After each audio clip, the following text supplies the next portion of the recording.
obviously lends itself to the idea that you and I must participate in this process of continuing to become more and more holy, more and more set apart from the world, more and more different from the world, and yet not separated from the world, but set apart.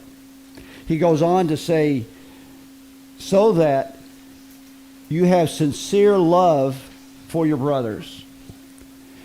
And I believe the implication here is simply the fact that as we together, as holy people, as saints, as we looked at in a couple of the epistles, that we are a body of saints. We are a family of saints, if you will. And that is something that we need to realize, not only the magnitude of the blessing, but also the magnitude of the responsibility. In the fact that if we are going to be holy people, then where that is going to lead us as a group, as a family, as a church, is into sincere love for one another.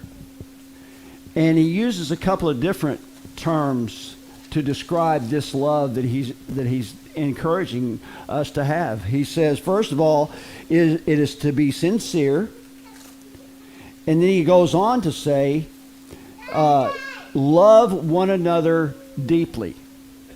Now, there have been those of us, myself included, when we talk about agape love, we talk about a love that is more from the standpoint of action. In other words, it's more like charity, like the King James King James Version uses the word charity on a couple of occasions, where the other versions use the word love.